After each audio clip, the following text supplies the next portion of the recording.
una serie de documentos que arrancan con el Pacto Federal de 1831, continúan con el pronunciamiento de 1851, siguen con los protocolos de Palermo y culminan con el Acuerdo de San Nicolás. Pero de lo que voy a hablar es de la formación del Estado argentino. ¿Cómo se formó el Estado argentino?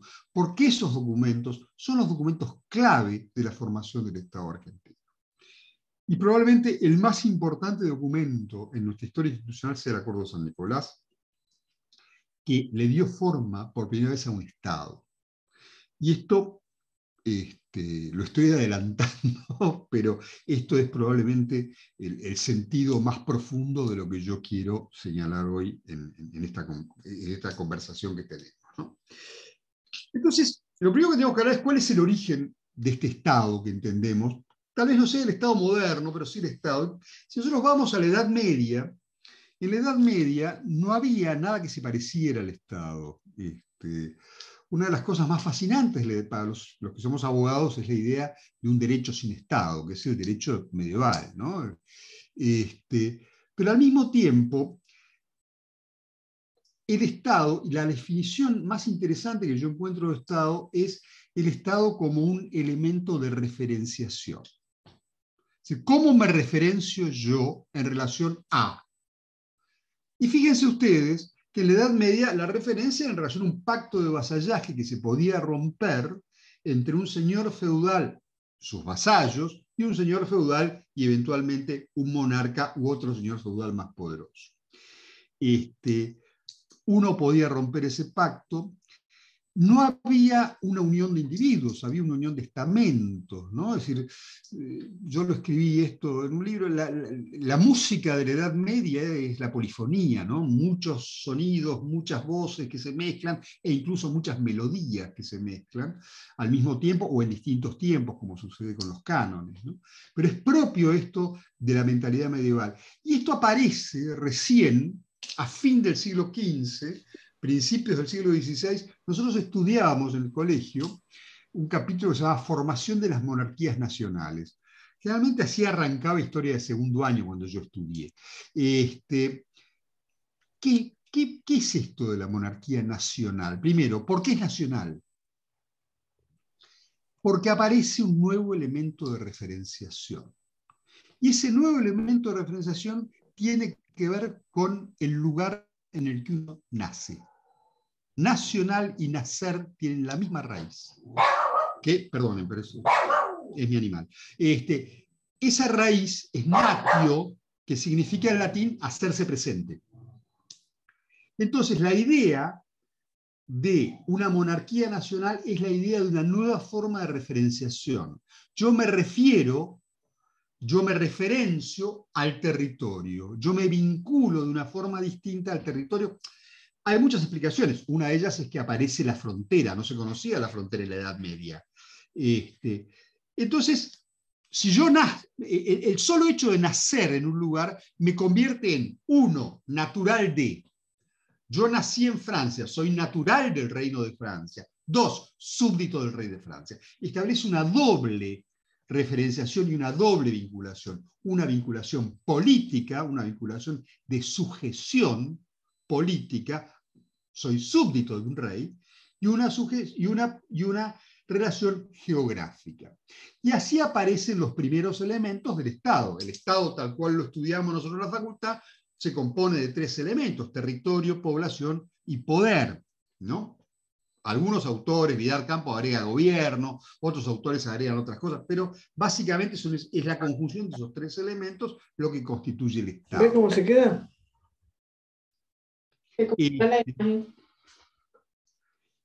Entonces, en este análisis de esta nueva formación, de esta forma de referenciación diferente, ¿no? Recordemos también que esa forma de referenciación también tiene que ver con decisiones a veces, ¿no? Ernesto Renan decía que la nación era un plebiscito cotidiano. O sea, la decisión de pertenecer a una nación es una decisión que tomamos todos los días, pero básicamente la tomó la naturaleza por nosotros. Nacimos acá, somos argentinos, tenemos que responder a la ley argentina. Esto es más o menos la estructura de aquello que llamaban monarquías nacionales. ¿Por qué son nacionales? ¿No? Son nacionales porque por primera vez aparece un vínculo geográfico con el lugar en el que nací. Y ese vínculo determina una doble relación. Una relación con la tierra y una relación con el poder. Entonces ahí tenemos la primera aproximación de cómo nacen los estados modernos. Después se van a modificar, ¿no? Entonces, la primera cuestión que nos tenemos que distinguir, y es importante en este punto, es distinguir lo que es una forma de gobierno de lo que es una forma de Estado. En una forma de gobierno, la cuestión es cómo se reparte, cómo se designa, por ejemplo, uno de los puntos es la designación de quién ejerce el poder, de quién manda. ¿Cómo designo al que manda? ¿Lo designa Dios? ¿Con el derecho divino de los reyes? ¿Lo designa el pueblo? ¿Lo designa la herencia? ¿Cómo se designa el que manda? Esta es una primera cuestión. La segunda es cómo manda. Maurice Horiou, uno de los grandes politólogos franceses, escribió que todo esto estaba contenido en una trilogía que era orden, poder, libertad. Esos tres elementos, la forma de gobierno iba a determinar cómo jugaban esos tres elementos, ¿no? Es decir, un compatriota nuestro, José Manuel Estrada, comenzaba sus clases en el colegio, en sexto año del Colegio Nacional, lo que ahora es el Colegio Nacional de Buenos Aires, sus clases de ciencia política con esta frase. Decía: señores, toda la ciencia política está contenida en la idea de libertad. Es decir, todo el problema que gira en torno a la forma de gobierno tiene que ver con la libertad. Entonces, la clave después está en distinguirlo de qué es una forma, cuánto dura, cómo se representa. Todo esto tiene que ver con una forma de gobierno. ¿Pero qué es una forma de Estado?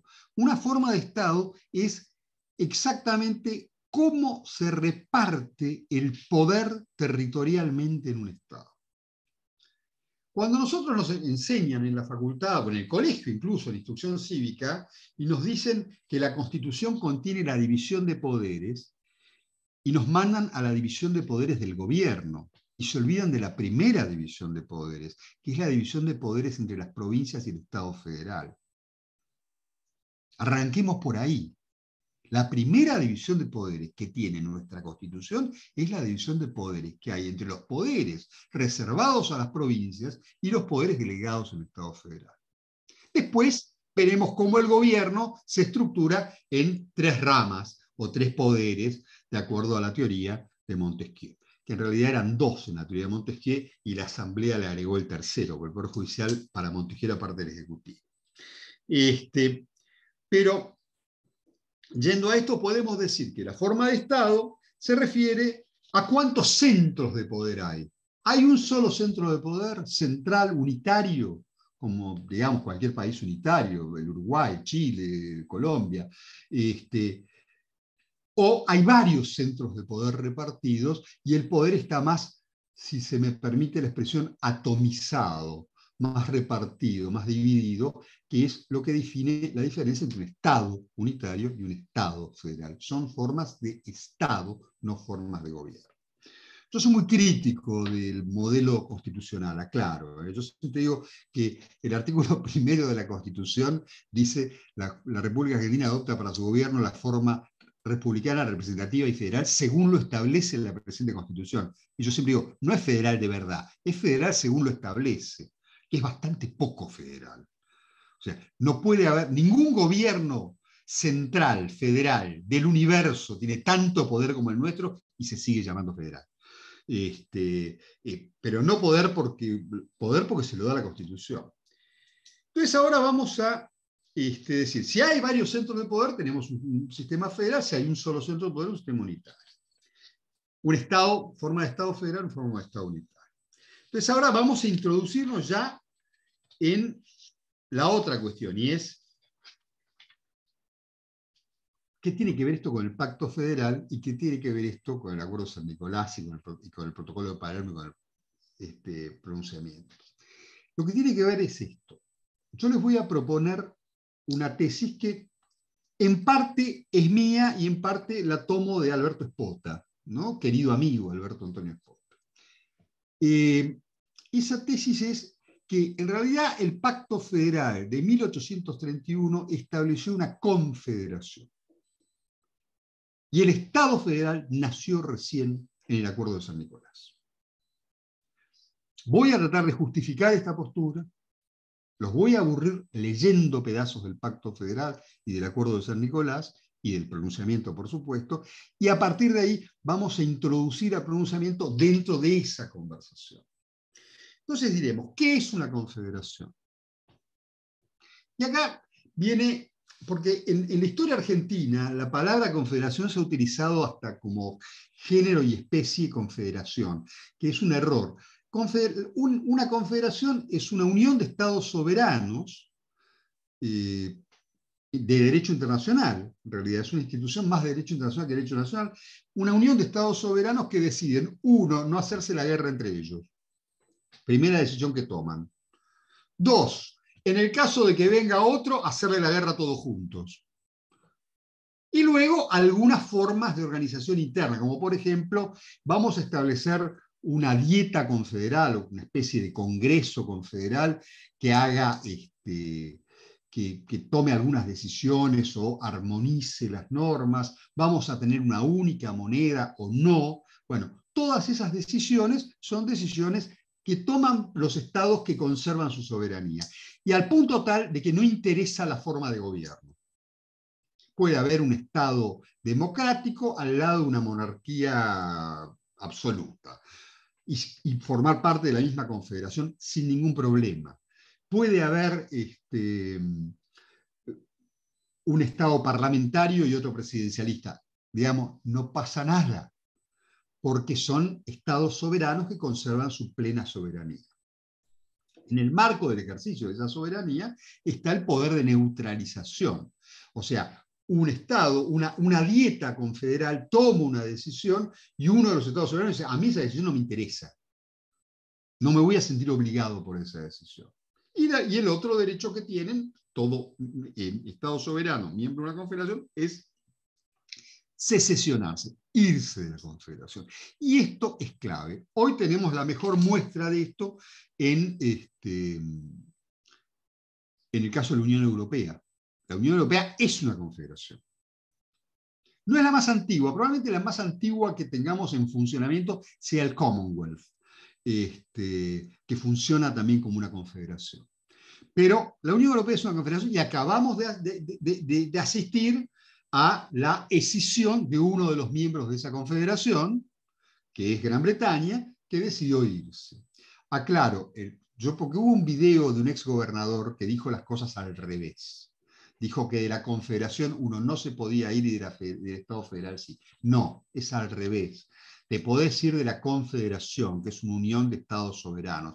Del Estado federal no te podés ir.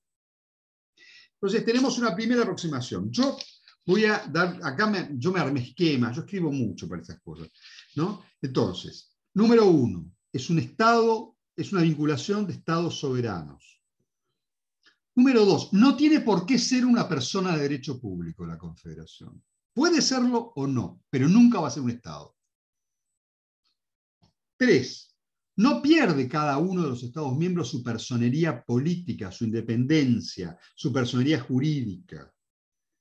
Y de esa capacidad deriva su derecho de secesión.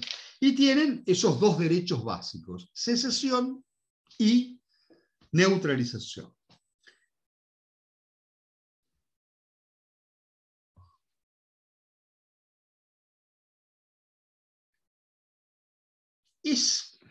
Entonces ahora, perdónenme, vamos a revisar un minuto algunas cláusulas del Pacto Federal del 4 de enero del año 1831 y veremos su naturaleza. En primer lugar, el preámbulo comienza diciendo, deseando los gobernadores de Santa Fe, Buenos Aires y Entre Ríos estrechar cada vez más los vínculos que felizmente los unen y creyendo que así reclaman sus intereses particulares y los de la República, han nombrado para este fin a sus respectivos diputados. Artículo primero. Los gobiernos de Santa Fe, Buenos Aires y Entre Ríos ratifican y declaran en su vigor y fuerza los tratados anteriores celebrados por los mismos gobiernos. Acá hago una pausa. Esa pausa es donde estudiábamos en el colegio la política pactista, ¿no? A partir de 1820, las provincias empezaron a hacer pactos. Todos los pactos son iguales. ¿Qué dicen los pactos? Dicen, no nos vamos a hacer la guerra entre nosotros, vamos a nombrar a un encargado de las relaciones exteriores, que generalmente era el gobernador de la provincia de Buenos Aires, y vamos a tener una constitución con el sistema federal. ¿Cuándo? No sabemos, pero la vamos a tener, porque nunca decían cuándo. Esta era la clave de la cuestión. Vamos a tenerla. ¿Cuándo la vamos a tener? No tenemos idea, pero la vamos a tener. Todos los pactos, el Tratado de Perak, Cuadrilátero, etcétera, son todos más o menos parecidos. La gran diferencia está en el Acuerdo de San Nicolás, como lo vamos a ver ahora, que fijaba fecha, lugar y cómo se elegían los diputados. Entonces, declarados tratados entre el mismo gobierno estipulan la paz firme, amistad y unión estrecha y permanente, reconociendo recíprocamente su libertad, independencia y derechos. Artículo primero del Pacto Federal: reconocen las tres provincias firmantes su independencia. Se trata de tres provincias independientes, de tres estados independientes. En el artículo segundo dice, se obligan a resistir cualquier invasión extranjera. Esto es lo que yo les decía. Si tenemos que hacer la guerra con un tipo de afuera, nos vamos a juntar. Bien sea en el territorio de cada una de las tres provincias o de cualquiera de las otras que componen el Estado argentino. Las provincias de Santa Fe, Buenos Aires y Entre Ríos, artículo 3, se ligan y constituyen una alianza ofensiva y defensiva contra toda agresión o preparación de parte de cualquiera de las demás provincias. Artículo 4. Se comprometen a no oír ni hacer proposiciones ni celebrar tratado alguno particular con una provincia por sí sola. Artículo 6. A no permitir persona alguna de su territorio ofenda a cualquiera de las dos provincias. Artículo 7. A no dar asilo a ningún criminal que se acoja a una de ellas, huyendo de las otras por delito, cualquiera que sea, y poner a la disposición del gobierno respectivo que lo reclame. Un modelo de extradición entre estados. Nosotros tenemos extradición entre provincias. Los habitantes de las tres provincias literales gozarán recíprocamente de la franqueza y seguridad de entrar y transitar con su buque y cargas a todos los puertos, ríos y territorios de cada uno, ejerciendo en ella su industria con la misma libertad, justicia y protección que los naturales de la provincia en que resida, bien sea permanente o accidentalmente. Acá el tema de los naturales es un tema divertido, porque, por ejemplo, la Constitución de Santa Fe que hizo Estanislao López en 1824 decía algo así como que todo americano es santafesino. Una genialidad para mí, pero lo decía.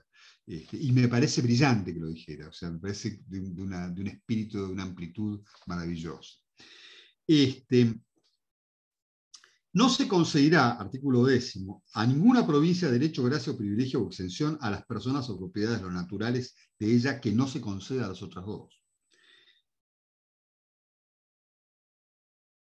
Teniendo presente, este es un tema interesantísimo para analizar la diferencia entre una forma de gobierno y la confederación. El artículo 11 dice, teniendo presente que alguna de las provincias contratantes ha determinado por ley que nadie puede ejercer en ella la primera magistratura sino sus hijos, o sea, sus hijos son los naturales de esa provincia. Como en una provincia dice, solamente los que nacieron en Buenos Aires pueden ser gobernadores de Buenos Aires, esto lo vamos a respetar. Están excluidos de las leyes especiales. Y acá viene una de las claves que me dice a mí, esto es un pacto confederal, y es el artículo 15, que establece la comisión representativa de los gobiernos, una dieta confederal con todas las de la ley, que dice, se residirá en la capital de Santa Fe una comisión compuesta de un diputado por cada una de las tres provincias, cuya denominación será Comisión Representativa de los Gobiernos de las Provincias Litorales. Atribuciones de esa comisión. 1. Celebrar tratados de paz a nombre de las expresadas provincias. 2. Hacer declaración de guerra contra cualquier otro poder. 3. Ordenar se levante el ejército. 4. Determinar el contingente de tropas. 5. Invitar a las demás provincias a reunirse en federación con las litorales. No dice hacer leyes. No dice hacer leyes. esa comisión no podía hacer leyes que fueran vigentes en las 3 provincias. Cada provincia hacía sus propias leyes, porque eran estados independientes. Esto me ratifica a mí la idea de que estoy frente a un pacto que establece no una federación, sino una confederación, que es un tema complicado.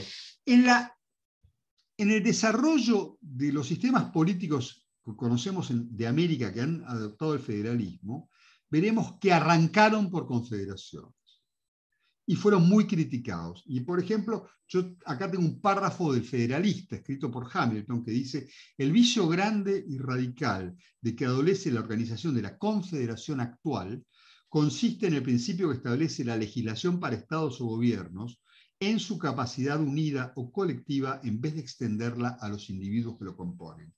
Hamilton acá está poniendo el dedo en el ventilador, está diciendo la cosa más importante que se puede decir sobre la diferencia entre una confederación y un Estado federal. En la confederación es una unión de estados. El Estado federal está compuesto por personas, por individuos, cosa que no sucede en la confederación. La confederación son estados, no personas. Y esto Hamilton lo dice con mucha claridad, ¿no? Videgain, creo que lo conocen, el constitucionalista Carlos Videgain, escribió: la confederación fue acaso un paso ineludible en la transición de un régimen independiente y soberano a un régimen federal. Y su existencia, su fracaso mismo, fue un acontecimiento necesario y útil para la consideración de un nuevo Estado en el que se refundieran las políticas locales. Acá la clave está en que nosotros hemos utilizado el nombre confederación para cualquier cosa. Urquiza fue presidente de un Estado federal que se llamó Confederación. Rosas tuvo 2 periodos, un periodo donde fue nada más que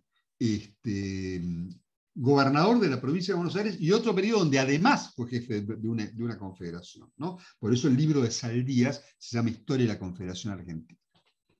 Entonces, la verdad, lo que estamos haciendo es complicarnos, ¿no? Y si quieren lo complicamos más. Un historiador del derecho, muy respetado, por lo menos por mí, Abelardo Levalli, dice: antes de la época de la reunión del Congreso General Constituyente de Santa Fe, de 1852, ya se hablaba de federación y de confederación, es decir, como sinónimos de pacto o alianza, o como género y especie, siendo la federación el género y la confederación o federación pura una de sus especies. Bueno, entonces, voy a tomar agua.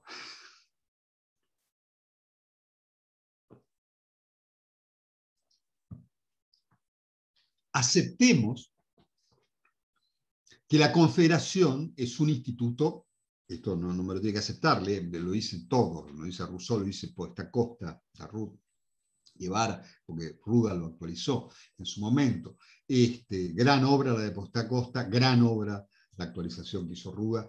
Actualizar una obra de otro es uno de los actos de mayor generosidad intelectual que yo conozco, ¿no? Hay que ser generoso para hacer eso. En vez de escribir su propia obra, el tipo lo hizo Aguirre Barrio con Molinario, lo hizo el Negro Ledesma con Fontán Balestra. Eso de actualizar la obra de otro es un acto de una enorme generosidad. Yo lo reconozco ahora, porque un jurista del nivel de Ruda actualizó Podestá Costa. Y esto hay que decirlo, hay que reconocerlo. Bien, entonces, tenemos una confederación. Una confederación, dijimos, es una unión de estados independientes, libres y soberanos. Esa confederación, para mí, el pacto federal es claramente un pacto confederal, no federal, confederal, que establece esa especie de dieta confederal, que es la comisión, que, como vimos, tiene unas atribuciones muy limitadas y casi todas en el ámbito del derecho internacional. Mantiene cada una de las provincias un derecho básico, y es el derecho de secesión. Es muy importante recordar esto. Los 2 derechos que tiene cada, y yo voy a insistir, yo a veces repito porque son vicios de ser profesor, ¿no? los dos derechos básicos de un Estado miembro de una confederación son, primero, la secesión, segundo, la neutralización o la anulación. Y acá entra el segundo documento que vamos a leer, que es el documento del cual ayer se cumplieron 170 años, que es el pronunciamiento de Urquiza. Si analizamos, y lo vamos a analizar como un documento, para mí lo que es, un documento jurídico, ¿no? No solo político, un documento jurídico. Y comienza el pronunciamiento con un largo e interesantísimo preámbulo que dice: la actual situación física en que se halla el excelentísimo... Bueno, perdón, voy a hacer una pausa acá porque si no vemos el contexto, no. Rosas, cada tanto, renunciaba. Entonces, inmediatamente había un operativo clamor, por supuesto muy espontáneo, que no lo dejaba renunciar. La última renuncia de Rosas es esta, a la que Urquiza hace referencia en el pronunciamiento, y que hay una carta de Cipriano donde le dice: ojo que Rosas ya quiere ser presidente de la Confederación. Entonces Urquiza se apura. Y este es el aspecto político del pronunciamiento. El aspecto político del pronunciamiento era parar el avance de un tipo que iba a ser presidente sin constitución, sin organización. Y que había hecho, vamos a ver la referencia muy divertida que hace a la renuncia, ¿no? Dice: la actual situación física en que se halla el excelentísimo gobernador capitán general de Buenos Aires, brigadier don Juan Manuel de Rosas, no le permite por más tiempo continuar al frente de los negocios públicos, dirigiendo las relaciones exteriores y los asuntos generales de paz y guerra de la Confederación Argentina. Vemos el segundo punto, dice, que con repetidas instancias, prestémosle atención a la redacción porque es deliciosa, la debe haber hecho Seguí, que tenía una pluma bastante interesante, y en ese momento secretario de Urquiza,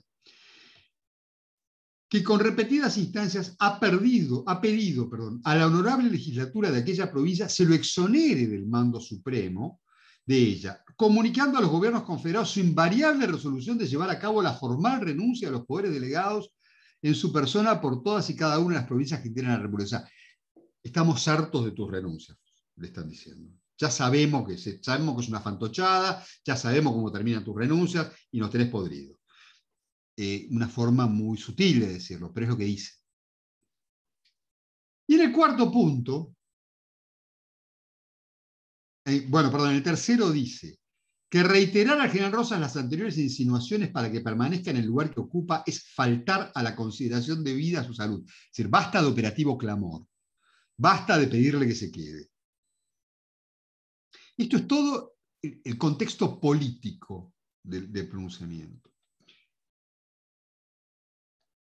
Y el cuarto dice que es tener una triste idea de la ilustrada, heroica y célebre Confederación Argentina el suponerle incapaz, sin el general Rosas a su cabeza, de sostener los principios orgánicos, crear y fomentar instituciones titulares, mejorando su actualidad y aproximando el porvenir glorioso reservado al premio a las acreditadas virtudes de sus hijos. Este es el contexto político. Acá están diciendo: señores, las renuncias de Rosas me tienen podrido. No vamos a hacer ningún operativo clamor. Los operativos clamor para que Rosas son todos una fantochada. Y sabemos lo que hay detrás de esto. Yo insisto que el pronunciamiento tiene tres funciones. Esta es la función política, por decirlo así. Digamos político-coyuntural. Porque hay otra política mucho más trascendente, que es la necesidad de organizar el país, que lo dice también. Y hay una filosófica, a la que me voy a referir después. Entonces vienen los breves artículos del pronunciamiento. En el artículo primero dice: es voluntad del pueblo entrerriano reasumir el ejercicio de las facultades inherentes a su territorial soberanía, delegadas en la persona del excelentísimo gobernador. Esto quiere decir: no vas a ser más el representante de Relaciones Exteriores, vamos a ser nosotros, porque nos separamos. Este es un documento de secesión clarito. esto es el Brexit, el Brexit entrerriano, nos separamos de la Confederación, ya no queremos que vos seas el representante y recuperamos la capacidad de negociar con cualquier país del mundo nosotros por nuestra propia cuenta. Y esto lo dice claramente. Para el cultivo de relaciones exteriores y dirección de los negocios generales de paz y guerra de la Confederación en virtud del Tratado Cuadrilátero de las Provincias Litorales de fecha 4 de enero de 1831. Una vez manifestada así la libre voluntad de la provincia de Entre Ríos, queda esta en aptitud de entenderse directamente con los demás gobiernos del mundo, hasta tanto que, congregada la Asamblea Nacional de las demás provincias hermanas, ¿no?, sea definitivamente constituida la República. Yo insisto siempre, para mí es uno de los documentos más importantes de la historia argentina. Más allá del alcance entrerriano de la secesión, tiene un valor político, que es, por un lado, lo que señalamos de la coyuntura, pero por el otro, es decir, acá hace falta organizarse. Hay que llamar a una asamblea legislativa de todo el país para organizarse de una vez por todas. Número 2, es el aspecto jurídico. El aspecto jurídico es, nosotros nos secesionamos de una confederación. Esto ratifica el carácter de pacto confederal, del Pacto Federal de 1831. Y dice, ahora somos nosotros, pero también hay un elemento que no se puede soslayar, que es el elemento que yo llamo el elemento filosófico. Y esto es que lo que está diciendo es, queremos ser un país moderno. Queremos ser un país moderno. Hay muy poca diferencia, unos 10 años de diferencia entre Rosas y Urquiza. Pero esos 10 años representan muchísimo. ¿Por qué? Porque vemos qué clase de hombre es Urquiza. Urquiza es un hombre, yo lo he llamado en alguna conferencia, un hombre claramente de la modernidad. Rosas no. Rosas es un hombre de la tierra, un hombre de... digamos, las economías agrarias en el mundo han sido economías muy estáticas desde el punto de vista social. Han sido economías han sido sociedades que no se han movido demasiado, ¿no? Cuando en la Alta Edad Media todo era la tierra, la gente nacía y se moría en el lugar, en el mismo lugar, no se movían de ahí. Bueno, y es así, es muy estática esa sociedad. El dinamismo en la economía lo da la industria y lo da el comercio. Esta es la realidad. Esto es la economía. Y en esto Urquiza fue un pionero. Pero además Urquiza era un hombre que creía en el progreso ilimitado, que era el dogma de la modernidad. Y lo dice en varias cartas. Urquiza era un hombre que creía, por supuesto, si nosotros vemos el compromiso de Urquiza con la educación, el hacer un colegio para que justamente en 1851 se termina la construcción del colegio, fundado en 1848, capacidad para 3.000 alumnos en una población de 1.800 habitantes. Cuando hace el censo, 15 años antes que lo hiciera la Nación, el primer censo lo hizo Sarmiento siendo presidente, el censo de la provincia es 15 años anterior. Cuando organiza las tropas haciendo instrucción militar, todo eso nos muestra la clase de hombre que era Urquiza. Cuando se junta con los exiliados, Alejo Peiré, Rosas lo hubiera degollado. Esta es la realidad. Y Urquiza le dio la colonia San José, que fue una experiencia, hasta diría yo, de colectivismo agrario, única en la historia argentina. Fascinante. Yo hace poco, en una charla que está en YouTube, leo el estatuto de la colonia San José, que es fascinante. Obligaba a hacer trabajo voluntario a la gente, haciendo caminos. Hay una carta de Urquiza Galán, porque Urquiza, cuando fomenta la inmigración, que en eso le gana a todos, le manda una carta a Galán porque él, por ejemplo, decía, les daba tierras a los inmigrantes y los excluía del servicio militar por 10 años. Es una hermosa carta donde dice, ¿qué son unas leguas de tierra entre nosotros y qué son 10 años?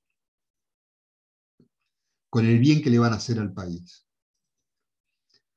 La primera vez que fui con mi mujer, que está acá, a Entre Ríos, ella se sorprendió de la cantidad de pueblitos que uno va cruzando.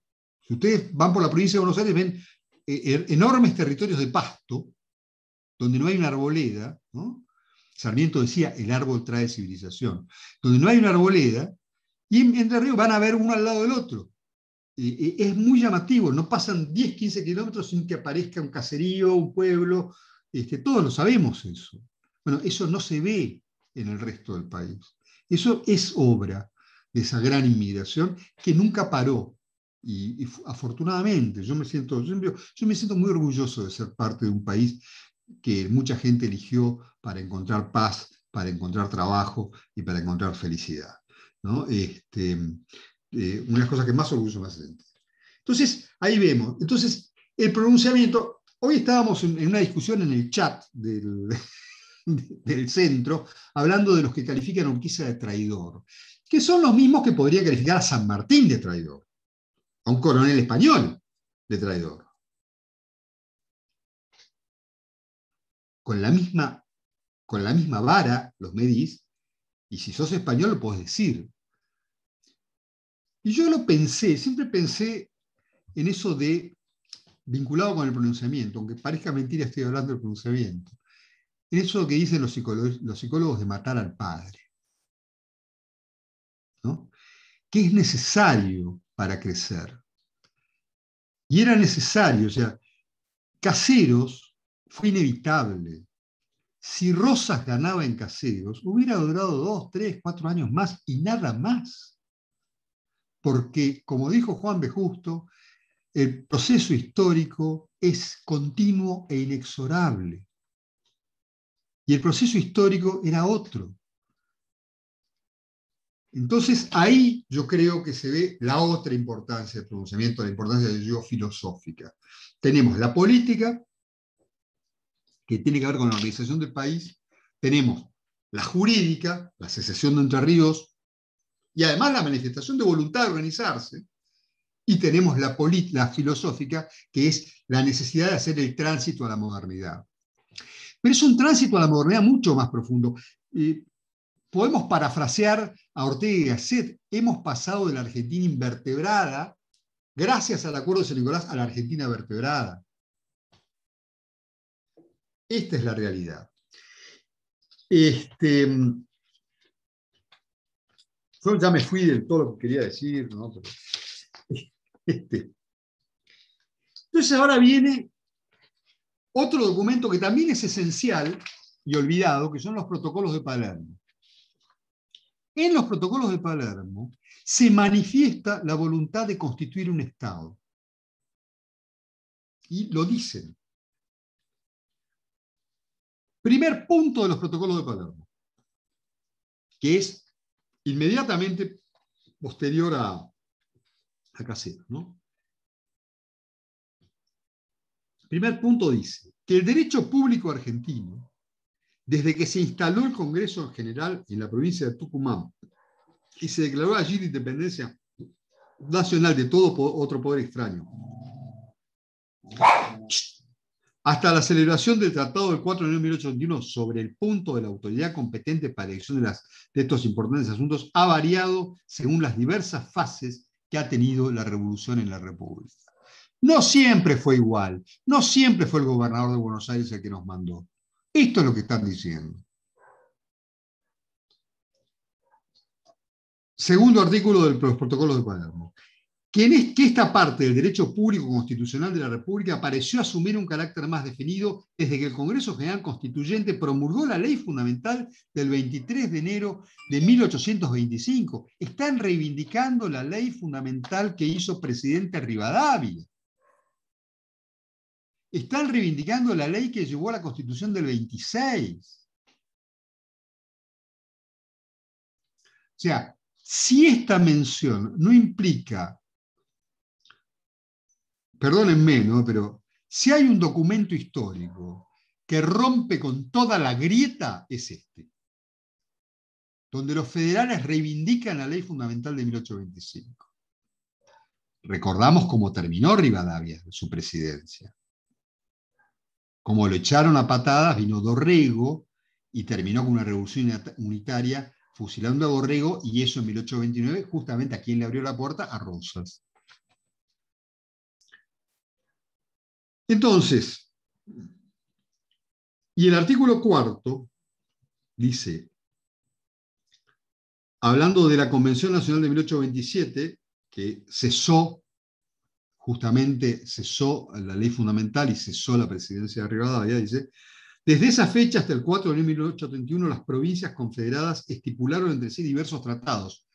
Está claro que eran confederadas, y tratado que eran instituciones soberanas que hacían tratados entre ellos porque eran instituciones de derecho internacional público. No se fijó entre ellos un modo uniforme la autoridad que debía seguir cultivando las relaciones exteriores y estipulando el nombre de la República con los poderes extranjeros. Y en el mencionado pacto denominado Liga Electoral, al que adhirieron todas las provincias de la República, confirió a la comisión reunida en Santa Fe, esto es el pacto federal, a la famosa comisión que nunca funcionó, que era la Dieta Confederal, las atribuciones del Congreso General tenían en la República, y esta misma comisión dejó al gobierno federal la dirección de sus negocios exteriores, sometiendo sus actos a la aprobación de ella. Que posteriormente a su disolución, y en la época de la primera administración del dictador don Juan Manuel de Rosas, los pueblos y gobiernos confederados que habían aceptado expresamente ese tratado encargaron nuevamente al gobierno de Buenos Aires la dirección de los negocios exteriores de la República.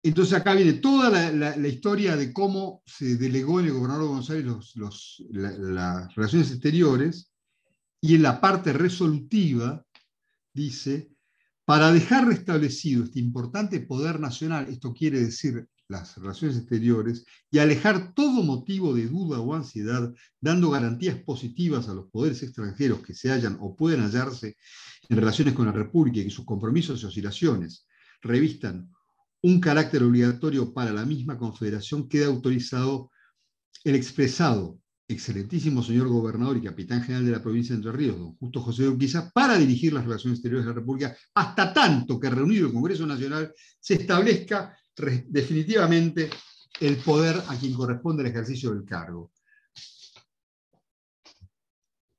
Acá están diciendo: vos vas a ser encargado de las relaciones exteriores, pero eso está limitado. Y es muy interesante este dato, porque después veremos en el Acuerdo de San Nicolás, que yo insisto, para mí es el documento más importante de todos los documentos constitucionales de la historia argentina, que se refieren exclusivamente al encargado de las relaciones exteriores. En ningún momento se refiere el Acuerdo de San Nicolás a presidente, al director, al jefe, al restaurador, nada. Es el encargado de las relaciones exteriores. Bien. Entonces ahora vamos a encontrar las diferencias que tiene el Acuerdo de San Nicolás con todos los demás pactos anteriores. Y son diferencias no de forma, sino profundamente sustanciales. Y esas diferencias son las que hacen que hoy tengamos una constitución y que podamos estar hablando entre nosotros en un país organizado. Entonces, perdón, paro acá un segundo. ¿Hay preguntas? Porque yo siempre estoy acostumbrado a que me interrumpan. Bueno, te tengo en pantalla principal, Luis. En todo caso, a ver. Problema tuyo, poné algo más lindo. No. Yo te diría que en todo caso vos, si querés, terminá y después habilitamos una ronda de preguntas. Y ahora vamos a trabajar un minuto sobre el Acuerdo de San Nicolás, que me parece esencial, porque el Acuerdo de San Nicolás tiene algunos artículos. La gente se ha olvidado de la importancia de este documento. Para mí es el documento más importante de la historia constitucional argentina. En el preámbulo refiere que es una ley fundamental, artículo primero, el tratado celebrado en 1831, o sea, el Tratado Federal, por haberse adherido a todas las demás provincias de la Confederación, será religiosamente observado en todas sus cláusulas. Mentira, pero no importa, lo dice, será religiosamente observado en todas sus cláusulas. Vamos a los artículos más interesantes. El artículo 4. Yo les había dicho que desde el Tratado de Pilar en adelante todos dijeron, bueno, algún día se va a instalar un gobierno, un Congreso General que va a ser una Constitución Federal y todos vamos a estar muy contentos teniendo una Constitución Federal. Eso lo vienen diciendo todos los pactos hasta este. En el artículo 4 dice, queda establecido que el Congreso General Constituyente se instalará en todo el mes de agosto próximo venidero, y para que esto pueda realizarse se mantendrá desde luego en las respectivas provincias la elección de los diputados que han de formarla, siguiendo en cada una de ellas las reglas establecidas por la ley de elecciones para los diputados de las legislaturas provinciales. Cada una es dueña de hacer las elecciones como le parece, está diciendo. Pero está diciendo, en agosto se reúnen. El artículo 5 dice, siendo todas las provincias iguales en derechos, como miembros de una nación, queda establecido que el Congreso Constituyente se formará con 2 diputados por cada provincia. Primero, ¿cuándo y dónde va a sesionar y cuántos van a ser los diputados? Esas 3 cosas no estaban en ningún otro pacto. Y ya esto es revolucionario. Ya esto es revolucionario. El artículo 6 dice, el Congreso sancionará la Constitución Nacional por mayoría de sufragios, y como para lograr ese objeto sería un embarazo insuperable que los diputados trajeran instrucciones especiales. Este es el famoso recuerdo de las instrucciones a los de la banda oriental que dio Artigas y que hizo caer la unidad del Río de la Plata, ¿no? Que restrinjan sus poderes, queda convenido que la elección se hará sin condición ni restricción alguna, fiando a la conciencia, al saber y al patriotismo de los diputados el sancionar con su voto lo que creyesen más justo y conveniente, sujetándose a lo que la mayoría resuelva sin protestas ni reclamos. No hay cosa más deprimente, por lo menos para mí, que leer, yo lo he leído bastante, las actas de la Convención Constituyente de 1853. Por ejemplo, el artículo, para los que nos dedicamos al derecho penal, el artículo padre de todas nuestras libertades es el 18, y yo les cuento que la sanción dice así: se discutió el artículo 17 y se aprobó lo mismo que el 18. Lo mismo que el 18. Sobre esas 4 palabras aparece el sistema de libertades de nuestra Constitución. Principio de legalidad, inviolabilidad del domicilio, inviolabilidad de la correspondencia, todo eso, lo mismo que el 18. Por eso, uno esperaba otro tipo de discusión, pero bueno, no importa. El 7 para mí es clave. Dice, es necesario que los diputados estén penetrados de sentimientos puramente nacionales. Trasciende a la soberanía de sus provincias. Está diciendo, señores, piensen como argentinos. Piensen como argentinos, estén imbuidos de sentimientos nacionales. Yo amo el Acuerdo de San Nicolás, aclaro esto, lo quiero aclarar porque yo sé que podría ser fundador y presidente del club de fans del Acuerdo de San Nicolás, tranquilamente. Para que las preocupaciones de localidad no embaracen la grande obra que se emprende. Los tipos sabían perfectamente que estaban armando un país, que estaban haciendo algo importante. Esto es lo que a mí me impresiona mucho. Ellos son plenamente conscientes. Esto que estamos haciendo es grande.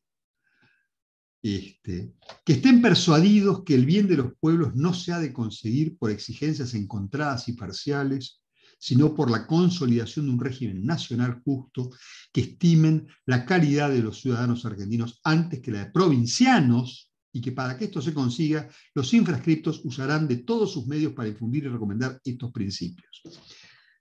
Señores, se acabó, ahora tienen que pensar como argentinos. Este mensaje no lo contiene ningún texto de ningún pacto anterior.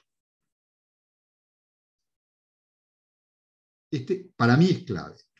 El artículo 10 dice, el encargado de las relaciones exteriores de la Confederación instalará y abrirá las sesiones del Congreso, por sí o por un delegado en caso de imposibilidad, proveerá la seguridad y libertad de sus discusiones, liberará los fondos que sean necesarios para la organización de las oficinas de su despacho y tomará aquellas medidas que creyere oportunas para asegurar el respeto de la corporación y sus miembros.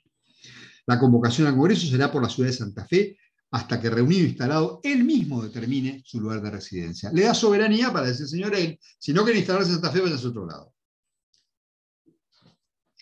Y acá sí viene un artículo que totalmente pasa completamente inadvertido, pero que me está indicando, señores, ya no somos más una confederación, a partir de la firma de este documento, somos un Estado. ¿Y saben cuál es? El 14. ¿Qué dice el artículo 14?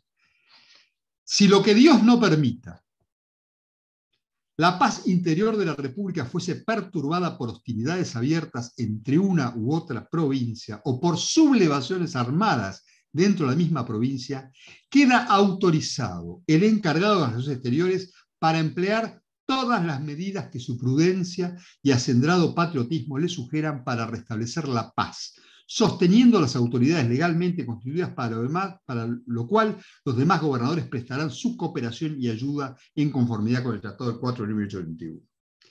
Es la primera vez que aparece la facultad de intervención en las autonomías provinciales. Esto le está diciendo, usted, encargado de las relaciones exteriores, puede intervenir en las provincias donde haya sublevados, o las provincias que estén en guerra, o las provincias donde haya situaciones institucionales irregulares. Usted puede intervenir. Y las provincias están obligadas a ayudar.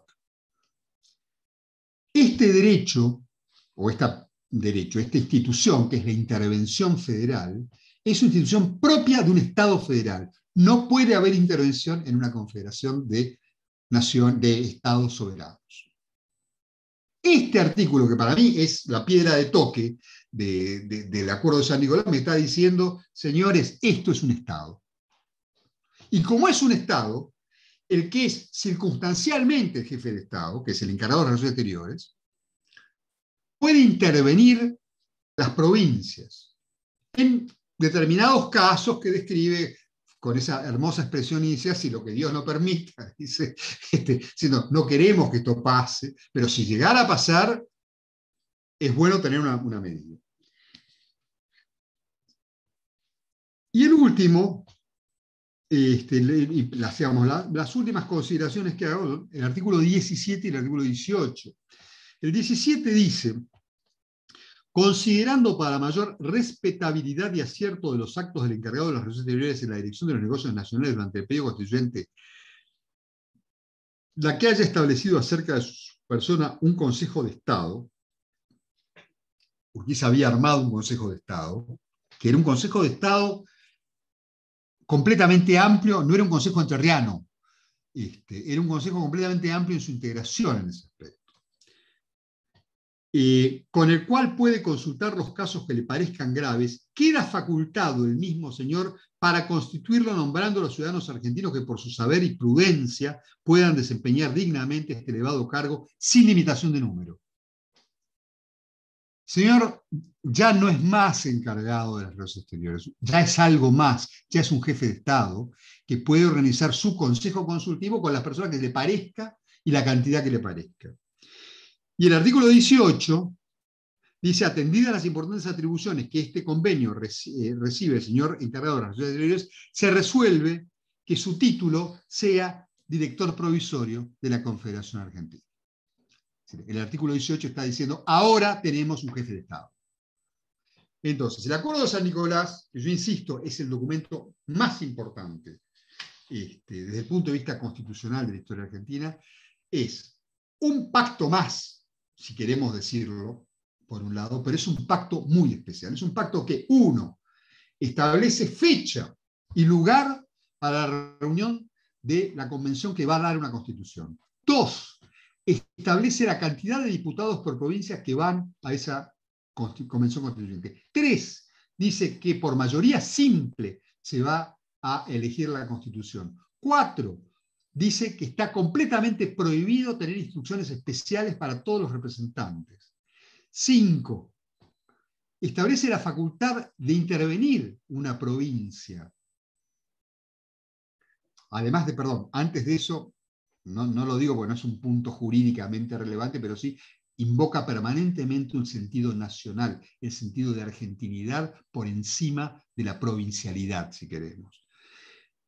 El artículo 14 establece la facultad de intervenir en una provincia en el caso de que éste institucionalmente sea inestable, y por último, crea la figura del director interino de la Confederación y además del Consejo de Estado, que él va a designar de acuerdo a su criterio, con personas individuales. Es muy importante el criterio, individuales. No van a ser representantes de nada, ni de nadie. Van a ser personalidades que él va a elegir uno, por nombre y apellido.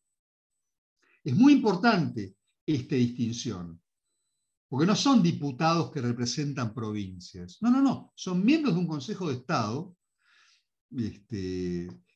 Parecen los miembros de cortes designados por el rey en España, ¿no? Que el rey tiene una facultad de designar una cantidad X de miembros de corte.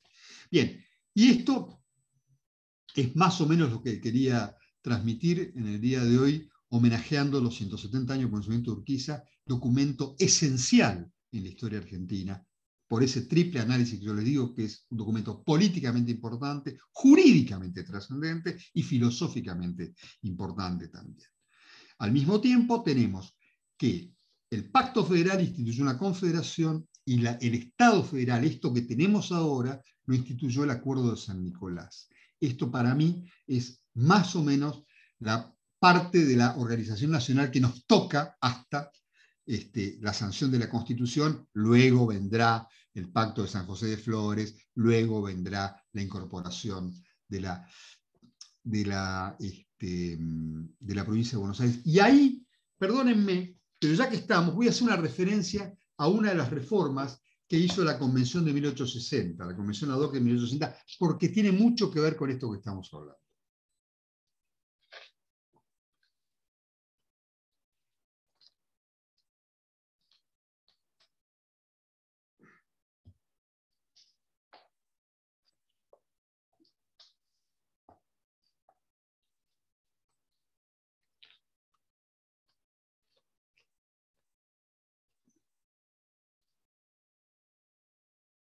La verdad que no me acuerdo ahora.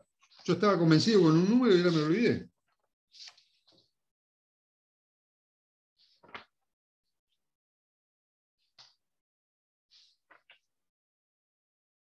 El artículo 35 se incluyó en 1860 por sugerencia de Sarmiento.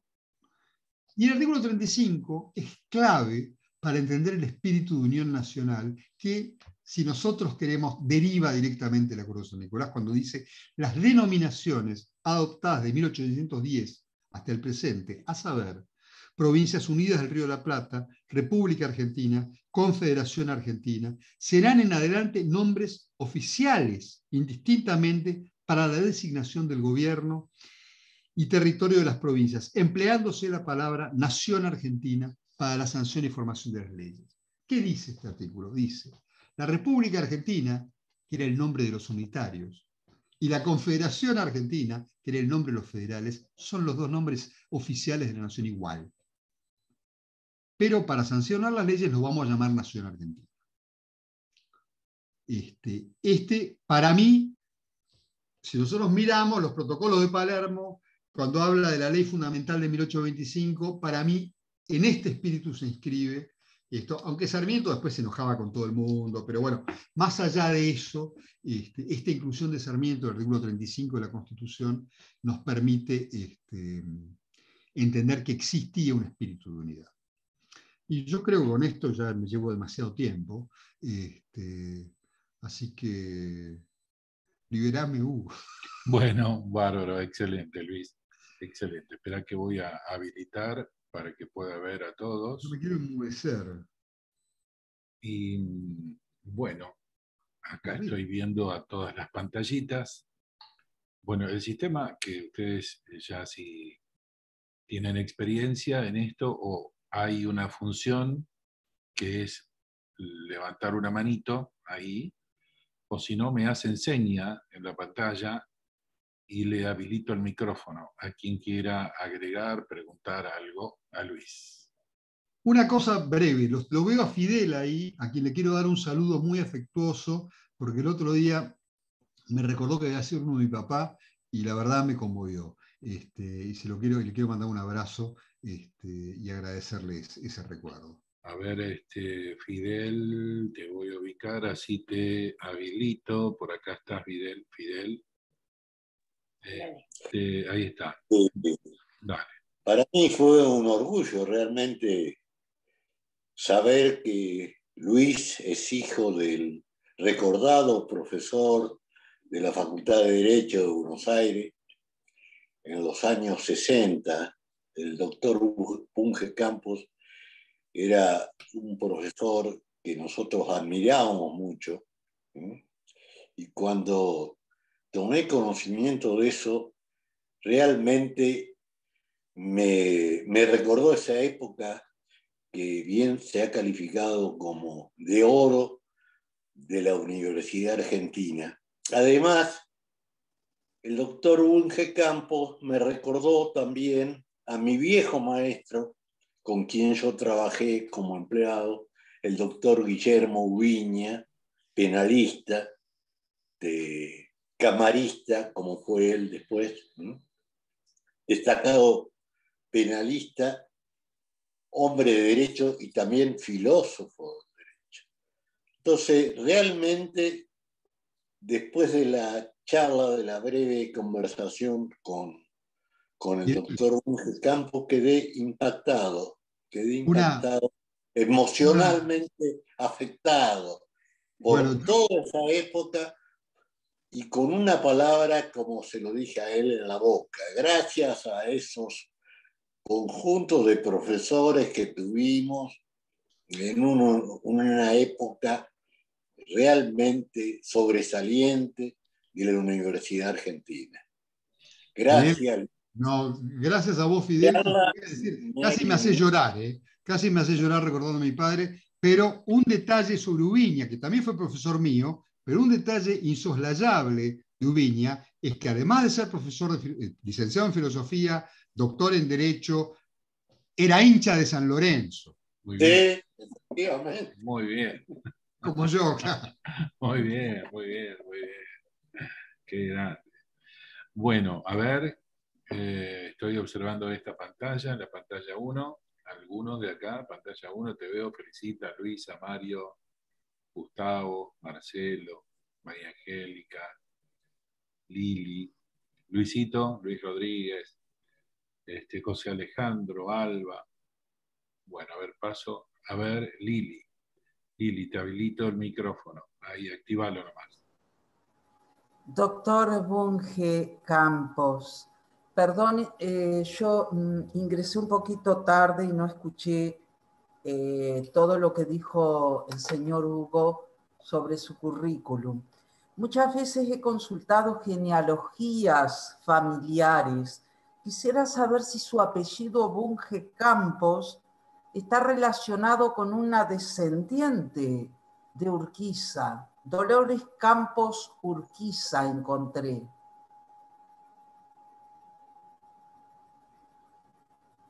Sí, es mi abuela. Es mi abuela. Lola es mi abuela. Estaba casada con Roberto Bunge. Es mi abuela.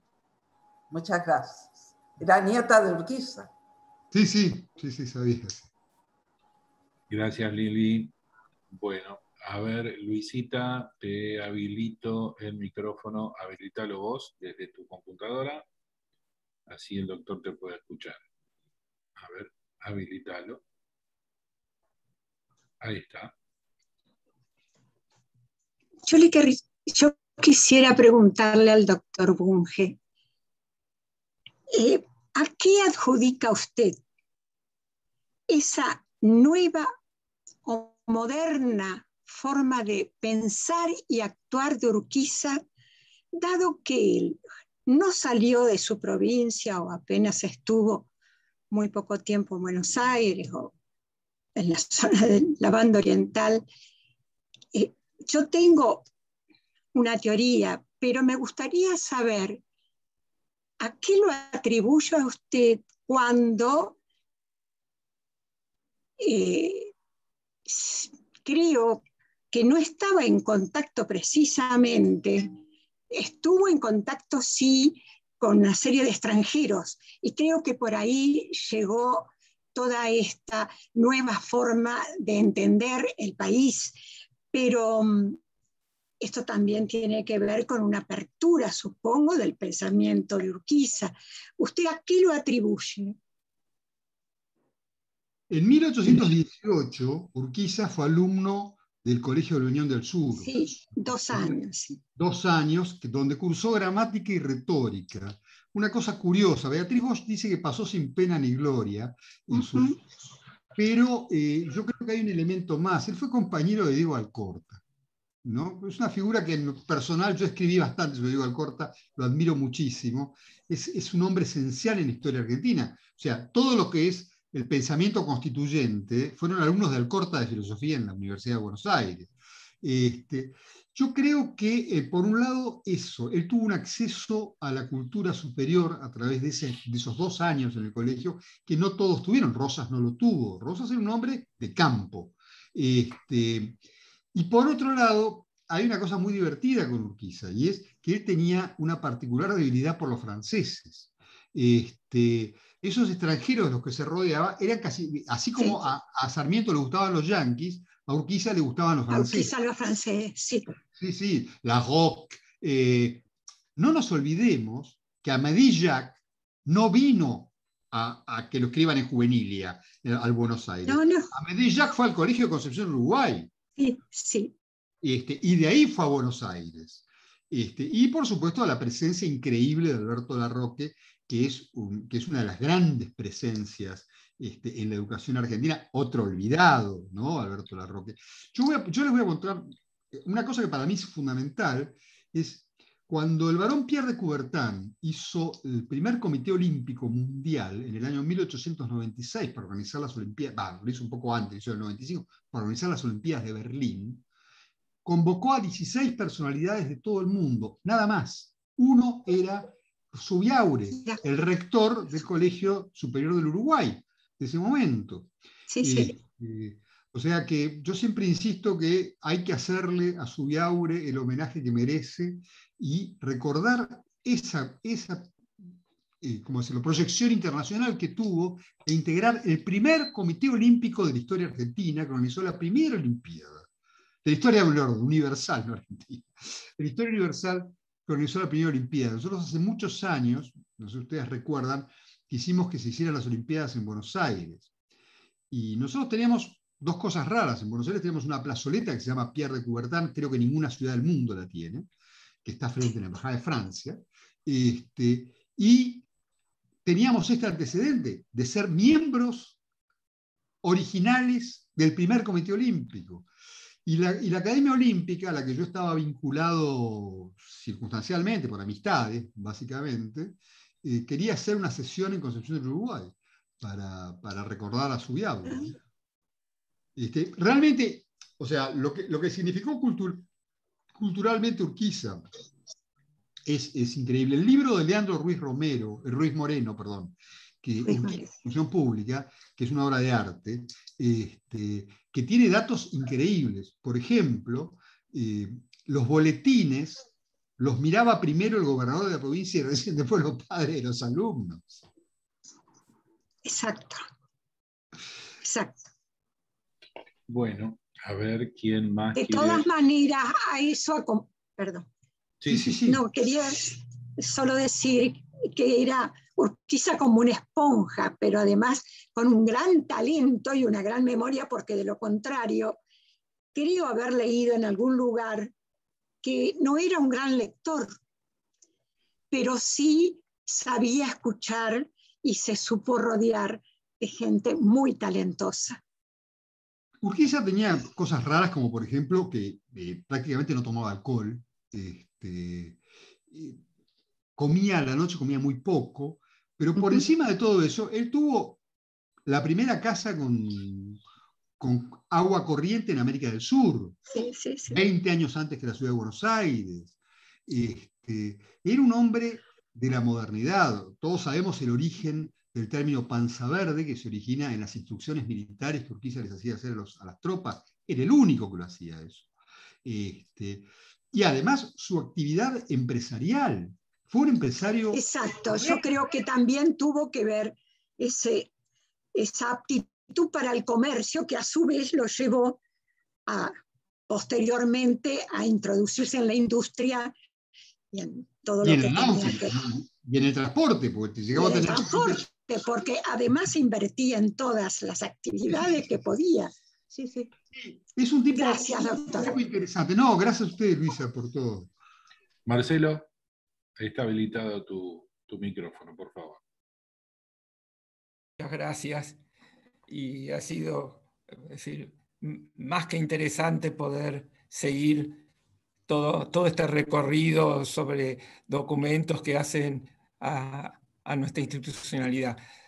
Sin menoscabo de todos los atributos intelectuales de los próceres que estamos citando, esa ubicación privilegiada, teniendo en cuenta a qué época nos referimos en materia de acceso, las vías fluviales, en cierta medida han contribuido también para un mayor contacto con el extranjero y encaminarse hacia afuera, ¿no? Lejos de ser una provincia mediterránea o con dificultades de comunicación con el exterior. Sí, pero hay una cosa que hay que contar, ¿no? Porque es interesante. Probablemente el puerto más complicado de la provincia de Entre Ríos sea el de Concepción, Uruguay. Comparado con puertos sobre el Paraná, Hernandarias o Diamante, por ejemplo, como dos puertos muy fáciles, por decirlo así, yo navego. Entonces tengo esa manía. Pero el puerto de Concepción, Uruguay es probablemente el más complicado de todos. Color es más simple.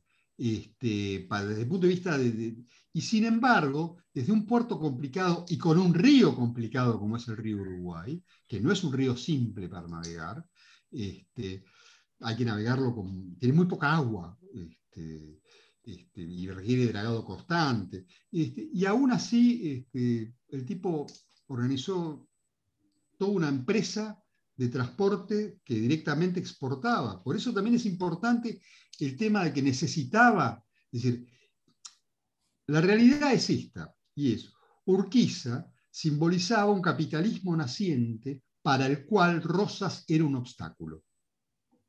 Esta es una realidad que hay que decir. Rosas era un obstáculo para el desarrollo económico de personas como Urquiza, que no eran muchos en la República Argentina. Entonces, yo insisto con esto, hay un libro muy divertido de Rosendo Fraga, que es de historia contrafáctica. Por ejemplo, ¿qué hubiera pasado si Paraguay ganaba la guerra? Bueno, ¿qué hubiera pasado si Rosas ganaba Caseros? Y Rosendo termina diciendo, si Rosas ganaba Caseros no pasaba nada, al poco tiempo caía, porque era inevitable. Un segundo tema, ¿tengo un minuto? Sí, sí, cómo no. De la lectura de los últimos artículos del acuerdo de San Nicolás, cuando le agregan el adjetivo provisorio, ¿era por la experiencia vivida, querer en cierta forma evitar en un futuro que alguien se consolidase y no abandonara el sillón de Rivadavia? No, Marcelo, miralo desde un punto de vista mucho más práctico. En agosto se va a reunir y va a sacar la Constitución, decía el artículo 4. En agosto se reúnen, dentro de un tiempito se reúnen. Entonces, era provisorio porque no podían no serlo, porque se suponía que en poco tiempo iba a haber una Constitución. La Constitución se juró el 1 de mayo de 1853. Otro aniversario del día de ayer, ¿no? Entonces, y yo creo que Urquiza lo eligió a propósito ese día, ¿no? El día del pronunciamiento. Pero la realidad es esta, es decir, iba a haber una Constitución en muy poco tiempo.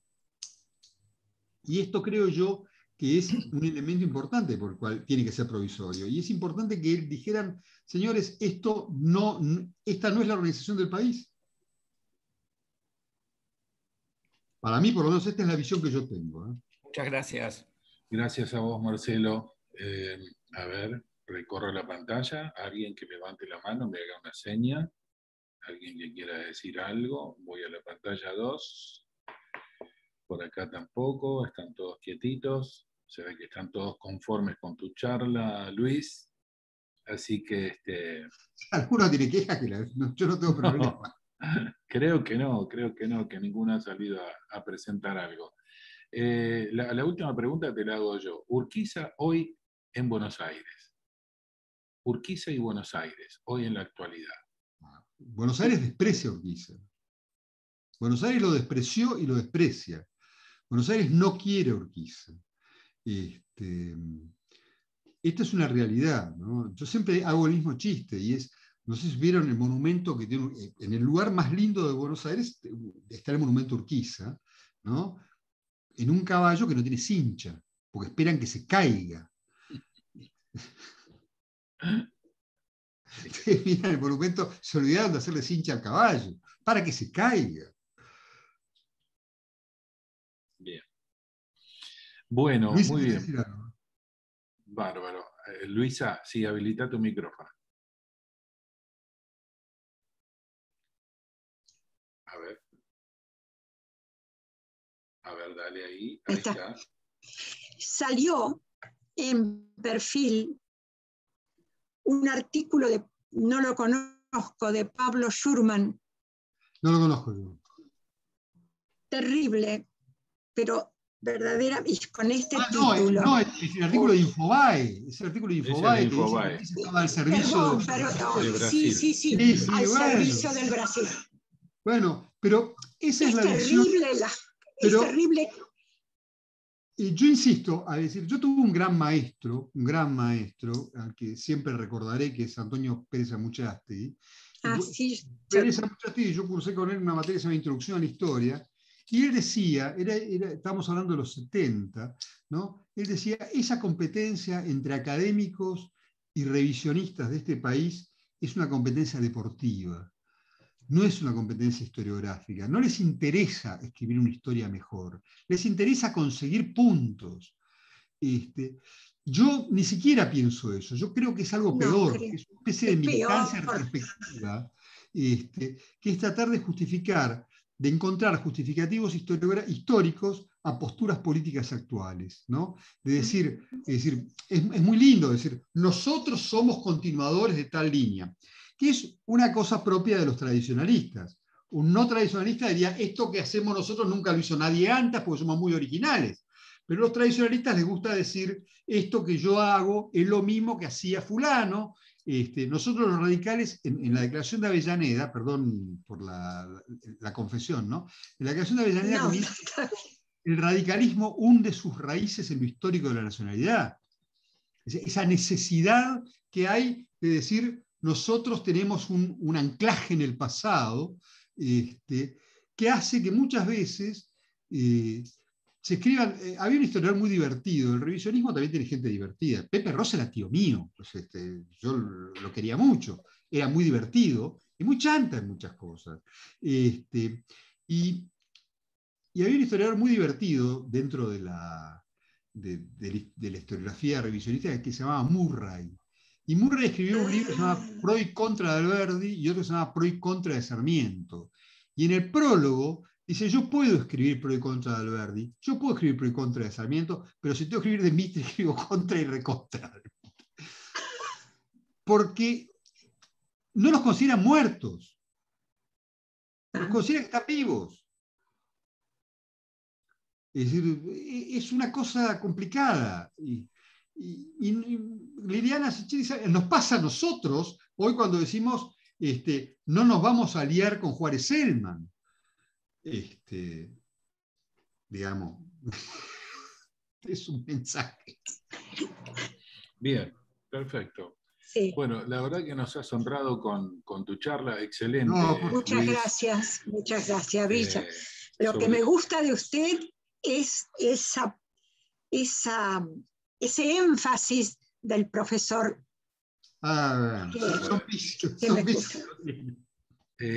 No sé si habrás observado, había gente que te estaba aplaudiendo, así que... no lo vi, sí. Digamos como que estás en el Teatro Colón ahora, a la tarde, recrea esa escena. No, gracias a ustedes, muchas gracias al al Centro Cultural, del cual soy parte. Me importa mucho que el Instituto Urquiza de Estudios Históricos, que yo presido, haga trabajos en conjunto con el Centro Cultural Urquiza. El Instituto Urquiza todo esto nació cuando ustedes comenzaron con esa magnífica iniciativa de hacer de la casa o el Museo de la Organización Nacional, y el Instituto dijo, tenemos que estar presentes y tenemos que acompañar. Bueno, en eso estamos. Bueno, buenísimo. Sí, nosotros estamos dentro de ese proyecto, tenemos ese proyecto de recuperar la casa de Urquiza, y dentro de esa casa de Urquiza transformarla en un museo de la Organización Nacional. Sí.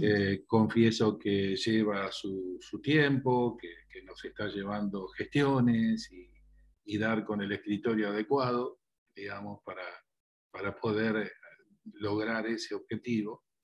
Pero bueno, vamos por ese camino. El instituto está a su disposición para ayudar en todo lo que sea necesario. Genial, genial.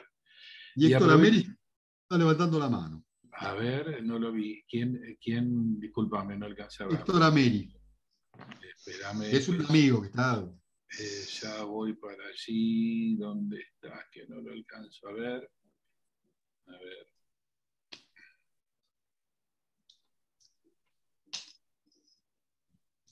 A ver, Héctor. Acá está. Sí. Dale, ahí tenés habilitado, Héctor. Hola, buenas noches a todos. Y bueno, muchas gracias, doctor Burge, por esta conferencia. Y sobre todo, decirle que me gustó la última parte del mensaje, esa de que no nos aliamos con Juárez Celma. Lo aplaudo, doctor. Me parece muy bien, hay que hacer docencia todos los días. Los felicito a todos y muchas gracias. Muchas gracias, Héctor, por participar. Bueno, ya para ir cerrando, lo que había dicho en el principio de la charla, nuestra intención era cerrar con el documental, pero dado el flujo de internet que tenemos, no me animo a pasarlo, dado que el audio sale todo entrecortado. En realidad, sale entrecortado.